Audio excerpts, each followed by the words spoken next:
ഇവിടെ ഒരു പെൺകുട്ടി നിറയെ ഉറക്ക ഗുളികകൾ എടുത്ത് പൗഡറാക്കി അവളുടെ അമ്മ കഴിക്കാൻ വെച്ചിരുന്ന ഫുഡിൽ കലക്കാൻ ശ്രമിക്കുന്നു. പക്ഷേ ഇത് കൊടുത്തു കഴിഞ്ഞാൽ അവളുടെ അമ്മയെ ഇനി കാണാൻ പറ്റില്ലെന്ന് ഓർത്ത് കരയുന്നു. അതിനുശേഷം അന്ന് രാത്രി തന്നെ അവൾ വിചാരിച്ച പോലെ അവളുടെ അമ്മ മരിക്കുന്നു. അതിനുശേഷം പോലീസിന് അവളുടെ മേൽ സംശയം തോന്നി പോലീസ് ഇവളെ ചോദ്യം ചെയ്യും. എന്തെന്നാൽ അവളുടെ അമ്മയുടെ ശരീരത്തിൽ നിറയെ ഗുളിക കഴിച്ചതായി റിപ്പോർട്ട് വന്നിരിക്കും. സോ അവസാന നിമിഷം ഇവൾ മാത്രമാണ് കൂടെ ഉണ്ടായിരുന്നത്.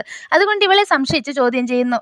പക്ഷെ അവൾ അങ്ങനെയൊന്നും ചെയ്തിട്ടില്ലെന്ന് പറയും. ആക്ച്വലി ഇവളുടെ അമ്മയാണ് ആ വീട്ടിൽ എല്ലാവരെയും വളരെ സന്തോഷിപ്പിക്കുന്നത്. അവരുടെ ഹസ്ബൻഡിന്റെ ബർത്ത്ഡേക്ക് പോലും അവർ കൊച്ചുകുട്ടികളെ പോലെ ഡ്രസ് ചെയ്ത് വന്ന് അവർക്ക് സർപ്രൈസ് കൊടുത്ത് സന്തോഷിപ്പിക്കുന്നു. സോ അവർ ഉണ്ടെങ്കിലേ ആ വീട് സന്തോഷമായിട്ടിരിക്കൂ. അങ്ങനെ ഇരിക്കെ പെട്ടെന്ന് ഒരു ദിവസം ഇവർക്ക് സുഖമില്ലാതാകുന്നു. ഇവരെ ചെക്ക് ചെയ്ത ഡോക്ടറും പറഞ്ഞു ഇവർ അവസാന ഘട്ടത്തിൽ എത്തിയെന്നും സോ ട്രീറ്റ്മെന്റ് ഒന്നും ഇനി അവരെ ഹെൽപ്പ് ചെയ്യില്ലെന്നും പറയുന്നു. ദിവസം പോകുന്തോറും അവളുടെ അമ്മയ്ക്ക് വേദന സഹിക്കാൻ പറ്റാതെ അവരെ എന്തെങ്കിലും ചെയ്ത് കൊല്ലാൻ അവരോട് പറയുന്നു.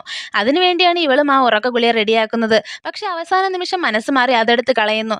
അങ്ങനെയിരിക്കെ അമ്മയ്ക്ക് എന്താണ് സംഭവിച്ചതെന്നും സംശയിച്ച് അവിടെയുള്ള ഡസ്റ്റ്ബിന്നിൽ ചെക്ക് ചെയ്യുമ്പോഴാണ് അറിയുന്നത് ഇവളുടെ അച്ഛനാണ് അമ്മയുടെ കഷ്ടപ്പാട് കാണാൻ കഴിയാതെ